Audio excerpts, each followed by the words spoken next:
निमित्तानं भीमराव साहेब आंबेडकर आणि महाउपासिका मीराताई आंबेडकर यांनी सर्वात अगोदर महिलांना श्रमनिधी करण्याची सुरुवात 7 फेब्रुवारी 2024 पासून केली. ते पहिलं शिबिर झालं. पण त्या शिबिरामध्ये मला सहभाग भेटलेला नव्हता, कारण माझ्यापेक्षा खूप वरिष्ठ महिला होत्या ज्या की केंद्रीय शिक्षिका झालेल्या होत्या. आणि चैत्यभूमी या ठिकाणी 60 महिलांचंच शिबिर घेण्यात यावं अशी सुद्धा एक विनंती होती. आणि म्हणून ती 60 महिलांची त्या ठिकाणी नोंदणी झालेली होती, म्हणून त्यावेळी मला सहभाग भेटला नाही. पण माझं कुठंतरी कुशल कर्म असेल, माझ्यावर माझ्या आई वडिलांचे संस्कार असतील, माझ्यावर माझ्या पतीने माझ्या सासू सासऱ्यांनी दिलेली साथ असेल, त्याचबरोबर माझ्या सर्व आप्तेष्टांनी माझ्यावर केलेलं प्रेम असेल, त्या पुण्य आणि कुशल कर्माने मला 27 फेब्रुवारी म्हणजे 17 फेब्रुवारी ते 27 फेब्रुवारी बुद्ध जयंती आणि माता रमाई यांच्या स्मृती दिनाच्या निमित्तानं दुसरं शिबिर या ठिकाणी घेण्यात आलं आणि त्या शिबिरामध्ये मला सहभागी घेता आला.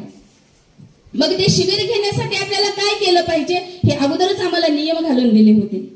तर सर्वात पहिली अट त्यांची होती की मुंडन करणं, जे की बाई आपल्या जीवापेक्षाही जास्त आपल्या केसावर प्रेम करते.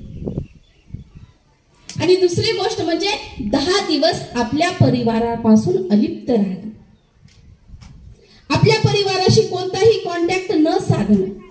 पण आजचा आपण सहवास, आजची परिस्थिती आपण पाहिली तर 5 मिनिट जर आपला मोबाईल बंद पडला किंवा त्याचं नेटवर्क नाही आलं तर माणसाची अवस्था अशी चलबिचल होते की माझ्या आयुष्यात शरीरातला एखादा भाग नाहीसा झालाय अशी उणीव त्याला होते. कशामुळं? फक्त मोबाईल बंद पडल्यामुळे, फक्त मोबाईल बंद पडल्यामुळे. आणि आपल्या परिवारापासून 10 दिवस दूर का राहायचंय? कारण आपल्याला तथागत भगवान बुद्धांनी जी तपश्चर्या केली, जे ध्यान दिलं, जे धम्म दिला, तो जाणून घेण्यासाठी सर्वात अगोदर मी माणूस आहे आणि माझ्या आजूबाजूचे माणसं सुद्धा माझे अपतेष्ट आहेत ही भावना निर्माण करण्यासाठी अगोदर आपल्याला काय केलं पाहिजे तर ध्यान साधना केली पाहिजे. आणि ती ध्यान साधना करण्यासाठी आपलं मन पवित्र झालं पाहिजे, आपलं मन एकाग्र झालं पाहिजे. म्हणून आपल्या अपतेष्टांपासून 10 दिवस अलिप्त राहणे ही एक नियम दिला. मुंडन यासाठी करायचं की ज्या वेळेस आपण श्रामणेर होऊ त्यावेळी तथागत भगवान बुद्धांनी आपली उपजीविका जसं भिक्षा मागून केली त्याच पद्धतीनं आम्ही 10 दिवस प्रत्येकाच्या दारात जाऊन भिक्षा मागितली. आणि भिक्षा मागत असताना कोणाची वाईट नजर आमच्यावर पडू नये, कारण विद्रूप दिसणाऱ्याकडे कुणीही पाहिलं जात नाही, कुणीही पाहत नाही. म्हणून आम्ही मुंडन केलं. आणि मग जर केस जास्त असतील तर त्याच्यामुळे अनेक कामं माणसांची वाढतात.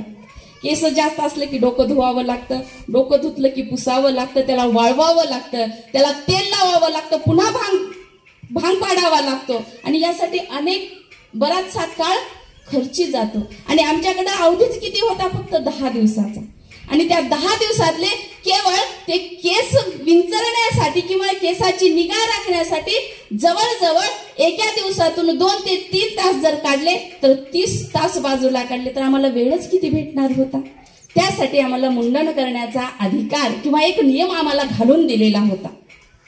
आणि मग या अटी असल्यामुळं जास्त महिलांचा सहवास मात्र त्या शिबिराकडे जात नव्हता.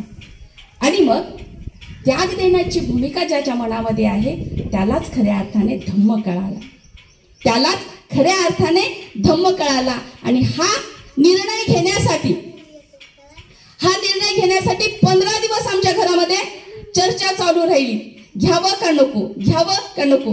आणि हा निर्णय घेतल्यानंतर नेमकं आपल्याला काय भेटणार आहे तर फक्त एक विधी करण्यासाठी आपल्याला परवानगी भेटणार आहे, जे की मी विधी करत होते पण मला प्रमाणपत्र देता येत नव्हतं. आणि मग मी लग्न लावायला मला बोलवायचे की मॅडम तुमचा आवाज चांगला आहे आणि आम्हाला तुमच्याच हातून लग्न लावून घ्यायचंय. पण तिथे गेल्यानंतर म्हणायचे की मॅडम तुम्ही प्रमाणपत्र देऊ शकता का? पण तो अधिकार मला नव्हता आणि अधिकाराच्या बाहेर जाऊन मला आचरण करायचं नव्हतं.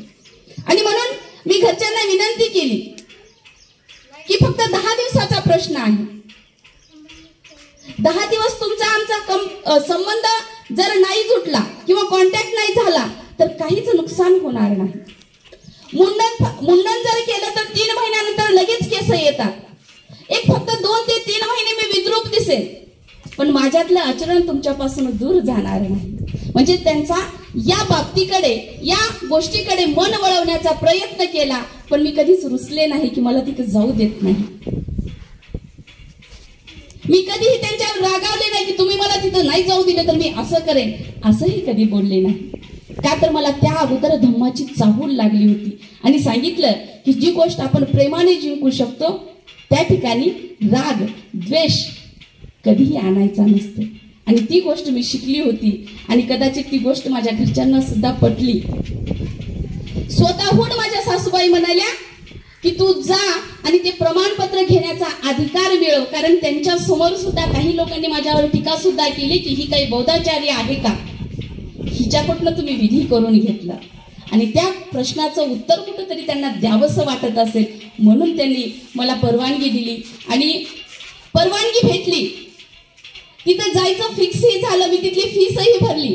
पण इथून मुंबईपर्यंत जायचं कसं हा मोठा प्रश्न निर्माण झाला होता. मग कोणासोबत जायचं, कोणाला काढायचं. लातूर जिल्ह्यातून तर फक्त आम्ही 2च महिला गेलो होतो आणि ती एक महिला होती, तिचे पाहुणे मग पुण्याला असल्यामुळे ती अगोदरच 2 दिवसांना अगोदर गेलेली होती. प्रश्न पडला, माझे मिस्टर म्हणाले तुझी बहीण आहे, आपण त्यांना विचारू. आणि त्यांनी नुकतेच गावाकडे आलेले होते. यांनी आमचा फोन आल्याबरोबर तुम्ही टेन्शन घेऊ नका म्हणले, आम्ही त्यांना घेऊनही जातो आणि घेऊनही येतो, हा शब्द त्यांनी दिला. म्हणजेच इथपर्यंत पोहोचण्याच्या पाठीमाग त्या दोघांचा सुद्धा तितकाच स्नेहाचा वाटा आहे. तिथं गेल्यानंतर मुंडन करण्याची वेळ आली. मग तिथं आम्हाला सांगितलं की शक्य असेल तर तुम्ही घरीच मुंडन करून या, नाहीतर मग इथं आल्यावर सुद्धा करण्यात येईल. तिथं पुन्हा प्रश्न पडला. माझी बहीण तर रडायलाच लागली, ताई तुझे एवढे चांगले केस कसं तू कापशील आता. मग तिच्या चेहऱ्याकडे पाहिलं आणि मी सूरजला सांगितलं की सूरज खरंच घरी मुंडन करणं मलाही योग्य वाटत नाही, तिच्यासमोर आपण नकोच करूया, आपण तिथंच जाऊन करूया. मग दोघांनी निर्णय घेतला आणि आम्ही चैत्यभूमीला गेलो. चैत्यभूमी हे एक असे ठिकाण आहे जिथं त्या समुद्राच्या बाजूला विश्वरत्न डॉक्टर बाबासाहेब आंबेडकर शांतपणे झोपलेले आहेत. आणि त्यांच्या अस्थी जवळ जाऊन आम्ही त्यांच्या अस्थीवर डोकं ठेवून झोपून त्या 10 दिवस तिथं त्या विश्व विद्यापीठामध्ये आम्ही ज्ञान संपादन करण्याचा तो संधी मला मिळाली. खरंच मी खूप भाग्यवान आहे. आणि त्याच्या पाठीमाग हे सगळे माझे नातलग मला सपोर्ट करतात, यांचा सुद्धा तितकाच सिंहाचा वाटा आहे. आणि मग तिथं मुंडन करून आल्याबरोबर या दोघांच्याही चेहऱ्याकडे मी पाहिलं, दोघांच्याही डोळ्यामध्ये अश्रू आले. पुन्हा मात्र मला यांच्या चेहऱ्याकडे पाहण्याची ताकद झाली नाही. पुन्हा नंतर मी या दोघांच्याही चेहऱ्याकडे पाहिलं नाही. पण नियम असा होता की आपल्याच नातलगांनी मला चिवर दिलं पाहिजे. आणि ज्यांचे कोणी नातलग आले नव्हते तिथे संस्थेच्या पदाधिकाऱ्यांनी चिवर दिलं. मग यांना सांगितलं की तुमच्याच हाताने मला चिवर द्यायचंय, तुम्ही बाहेर थांबा. तितक्यात पंतप्रधान मोदींचा त्या ठिकाणी दौरा आला. कार्यक्रम 5चा होता, पण त्यांचा दौरा आल्यामुळं कार्यक्रम जवळजवळ 10 वाजता 9 वाजता काहीतरी सुरुवात झाली. आणि मग ती हेळसांड सगळ्याच नातेवाईकांची झाली. पण 9 पर्यंत हे दोघेही उपाशी पोटी बाहेर थांबले होते, केवळ आणि केवळ देवाचा सन्मान आणि ते कार्य पाहण्यासाठी. या दोघांच्याही पुण्याच्या किंवा कुशल कर्माने त्यांच्या शुभ असते मला त्या ठिकाणी चिवर परिधान केल्यानंतर भंतेजींनी आम्हाला 75 नियम सांगितले. त्या 75 नियमांचं पालन 10 दिवसामध्ये आपल्याला करणं अनिवार्य होतं.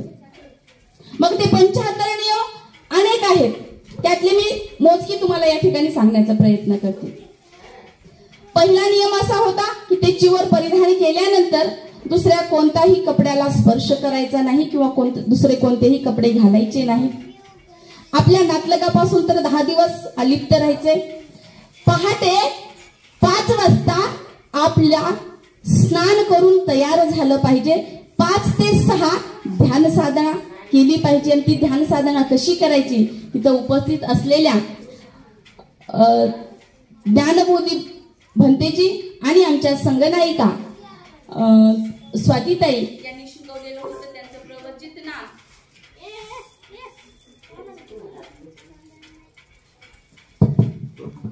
आणि मग त्यांनी ध्यान कसं करायचं हे शिकवलं. त्याला हात लावाय बोट लागायले त्याला त्याच्यामुळे.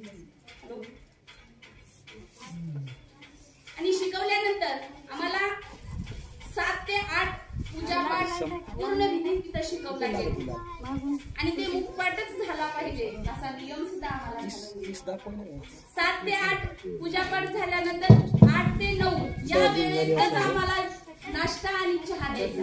वेळेच्या वर गेलं तर काहीच भेटत नव्हतं. 8 ते 9 या वेळेमध्ये चहा आणि नाश्ता घेतल्यानंतर 12च्या अगोदर एकदाच भोजन केलं जायचं आणि ते भोजन करण्यासाठी मात्र आम्हाला भिक्षापात्र दिले होते. ते भिक्षापात्र घेऊन आम्ही प्रत्येकाच्या दारात जायचं. दारात गेल्यानंतर आम्हाला